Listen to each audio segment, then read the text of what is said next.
2 நாளாகமும் 20ஆம் அதிகாரத்தை எடுத்துக்கொள்ளுங்கள். 2 நாளாகமும் 20ஆம் அதிகாரத்திலே 30வது வசனத்தை நம்ம வாசிக்க போகிறோம். 30வது வசனத்தை வாசிக்கலாமா? இவ்விதமாய் தேவன் சுற்றுப்புறத்தாரால் யுத்தமில்லாத இளைப்பாறுதலை அவனுக்கு கட்டளையிட்டதனால் யோசபாத்தின் ராஜ்யபாரம் அமெரிக்கையா இருந்தது. நீங்கள் 20ஆம் அதிகாரம் 21வது வசனத்திலிருந்து வாசிக்கலாம். பின்பு அவன் ஜனத்தாரோட ஆலோசனை பண்ணி பரிசுத்தமும் மகத்துவம் உள்ளவரை துதிக்கவும் ஆயுதம் அணிந்தவர்களுக்கு முன்பாக நடந்து போகவும் கர்த்தரை துதியுங்கள், அவர் கிருபை என்றும் உள்ளது என்று கர்த்தரை பாடவும் பாடற்காரரை நிறுத்தினான். அவர்கள் பாடி துதி செய்ய தொடங்கின போது 30வது வசனம் இப்ப வாருங்க. இவ்விதமாய் தேவன் சுற்றுப்புறத்தாரால் யுத்தம் இல்லாத இளைப்பாறுதலை அவனுக்கு கட்டளையிட்டார். கையை உயர்த்தி ஒரு ஹல்லேலூயா சொல்லுங்கள். நம்பர் 2, இரண்டாவதாக ஆண்டவர் உங்களுக்கு இளைப்பாறுதல் தர வேண்டும் என்றால் நீங்க எப்ப துதிச்சு பாடுறீங்களோ அப்போ உங்களுக்கு என்ன கிடைக்கும் அப்படின்னா இளைப்பாறுதல் கிடைக்கும். ஹல்லேலூயா. கர்த்தரை நான் எப்பொழுதும் ஸ்தோத்தரிப்பேன், அவர் துதி எப்போதும் என் வாயிலே இருக்கும். உங்க மனசு இளைப்பாறுதல் அற்றிருக்கும் போது நீங்க என்ன பண்ணணும் அப்படின்னா சத்தம் போட்டு ஒரு பாட்டை பாடணும். நல்ல ஒரு பாடல். இது உண்மையிலே இந்த வார்த்தை அப்படியே எனக்கு அப்படியே நடந்திருக்குது. இரவு நேரத்தில் சில காரியங்களை யோசிக்கும் போது சஞ்சலமாய் எப்படி இதை முடிக்கிறது அப்படின்னு சொல்லி யோசிச்சு இருக்கும் போது அப்படியே என்னுடைய இருதயம் ஒரு பாடல் அப்படியே ஹம் பண்ணி சத்தமாக பாடினா போதும். அந்த பாட்டை பாடும்போது துதிக்க ஆரம்பிக்கும் போதே ஒரு பெரிய இளைப்பாறுதலை என் மனசில் உணர்ந்திருக்கிறேன். யோசபாத் ராஜா, அவனுடைய ராஜ்யபாரம் அமெரிக்கையா இருந்தது. அவனுடைய ராஜ்யபாரத்தில் எங்கும் இளைப்பாறுதல் இருந்தது. அவன் செஞ்ச காரியம் வேற எதுவும் இல்லை. வேதம் சொல்லுது, பாடுறதற்கு பாடற்காரரை என்ன பண்ணானாமா நிறுத்தினான். அவனுடைய ராஜ்யபாரத்தில் யுத்த வீரர்களை நிறுத்தினானோ இல்லையோ, அங்க இருக்கிற சிப்பாய்களை அவன் நிறுத்தினானோ இல்லையோ, யாரை நிறுத்தினான் அப்படின்னா பாடுறதுக்குன்னு ஒரு கூட்டத்தை நிறுத்தினான். ஏன்னா யோசபாத்துக்கு தெரியும், நம்ம துதித்து பாடும்போது சத்துரு ஓடி போவான். துதித்து பாடும்போது கர்த்தர் நமக்கு ஜெயத்தை கொடுத்து சுற்றிலும் ஒரு இளைப்பாறுதலை கட்டளையிடுவார்.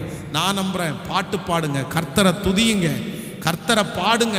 உங்க வீடுகளில் பாடல் சத்தம் கேட்கட்டும், உங்கள் வேலை ஸ்தலத்தில் பாடல் சத்தம் கேட்கட்டும், உங்களுடைய காதுகளில் பாடல் சத்தம் கேட்கட்டும். கர்த்தரை துதிச்சு பாட பாட பாட கர்த்தர் சுற்றிலும் நமக்கு ஒரு இளைப்பாறுதலை தருவேன் என்று வாக்கு கொடுக்கிறார். கைகளை உயர்த்தி ஒரு ஹல்லேலூயா சொல்லும்.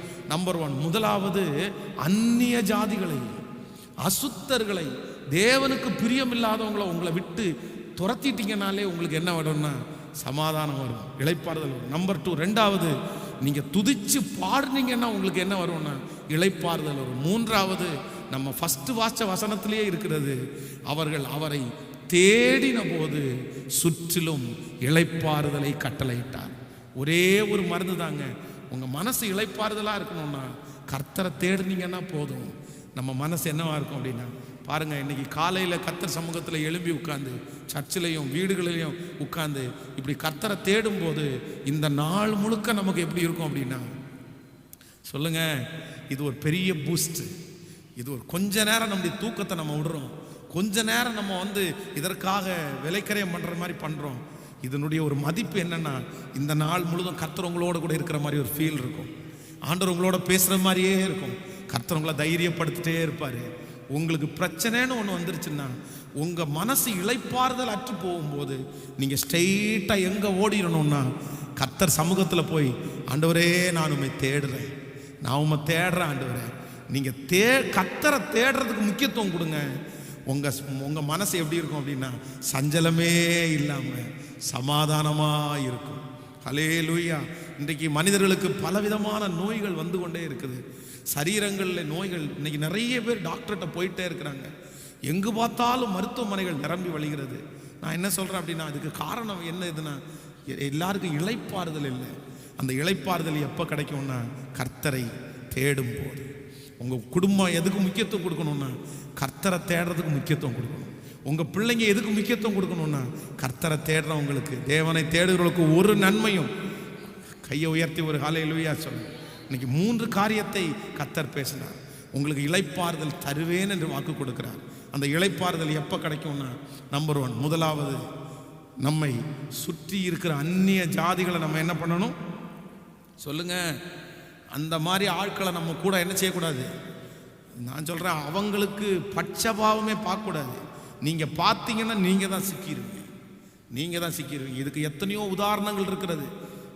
நீங்கள் சவுல் ராஜா தன்னுடைய ராஜ்யபாரத்தை இழந்ததற்கு காரணம் என்னன்னா, அந்நியர்களுக்கு, கர்த்தருக்கு பிரியமில்லாதவர்களுக்கு முக்கியத்துவம் கொடுத்ததுனால தான் அவன் ராஜ்யபாரத்தை இழந்தான்.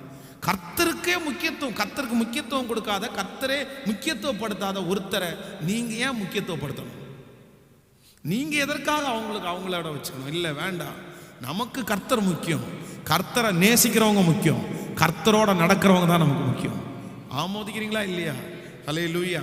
நம்பர் 2, இரண்டாவது, துதி செய்ய தொடங்கின உடனே கர்த்தர் என்ன கொடுத்தாராமா? இளைப்பாறுதல். மனசு கஷ்டமா இருக்கும்போது துதிச்சிட்டே இருங்க.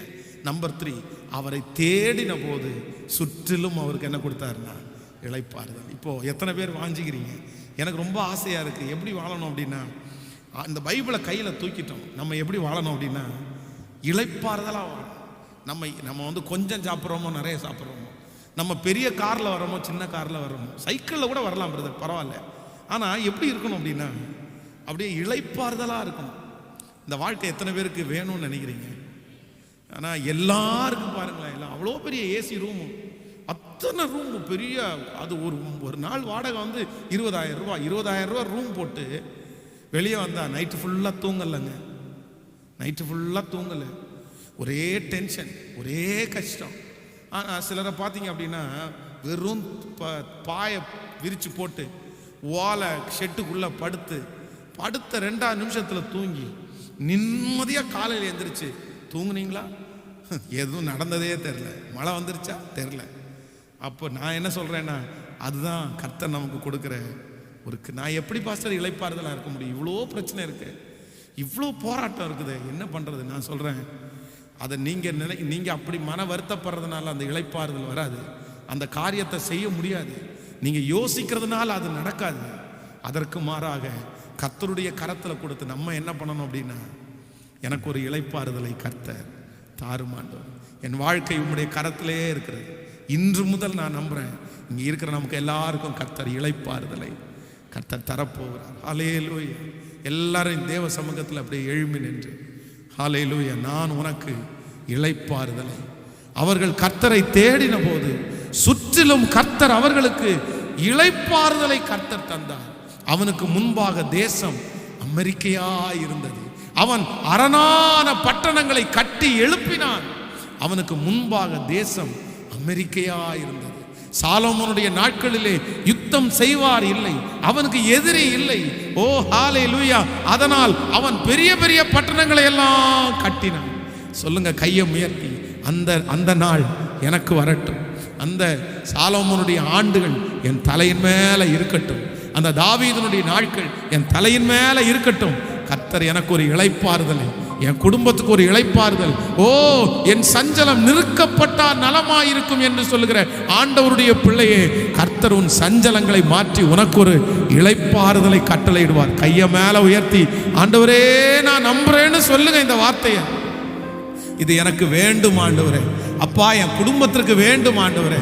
என் ஊழியத்திற்கு இது தேவை ராஜா. ராஜா, அப்பா, அப்பா, நான் உனக்கு இளைப்பாறுதல் தருவே. என் சமூகம் உனக்கு முன்பாக செல்லும். நான் உனக்கு இளைப்பாறுதல். இந்த இளைப்பாறுதல் உங்களை தவிர வேற யாருப்பா தர முடியும்?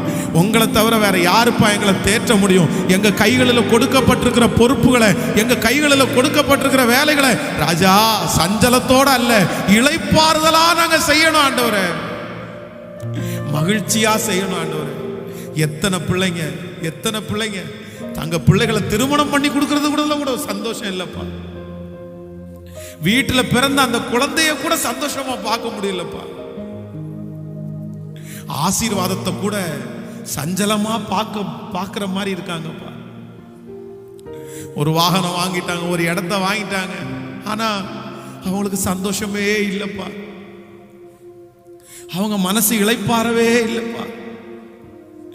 மதியானம் சாப்பிட்ற சாப்பாடே கொஞ்சம் சாப்பாடு, ஆனா அந்த சாப்பாடையும் இளைப்பாறுதலே இல்லாம சாப்பிட்றாங்களேப்பா. படுக்க போகிற நேரமே ரொம்ப கொஞ்சமான நேரம். அந்த நேரத்திலேயே அவங்களுக்கு இளைப்பாறுதல் இல்லையே. இன்றைக்கு உம்முடைய வார்த்தையை நீ சொன்னது உண்மையானால் அந்த வார்த்தை ஆண்டவரே என்னுடைய பிள்ளைகளுக்கு ஆம் என்றும் ஆமேன் என்றும். இனி அந்த ஆகாரத்தை இளைப்பாறுதலோட சாப்பிடணும். இனி அவங்க தூக்கம் இளைப்பாறுதலா இருக்கணும். இனி அவங்க கையில கொடுக்கப்பட்டிருக்கிற பொறுப்பை இளைப்பாறுதலா செய்யணும். இறங்கும் ஆண்டவரே, இறங்கும். ஹalleluya.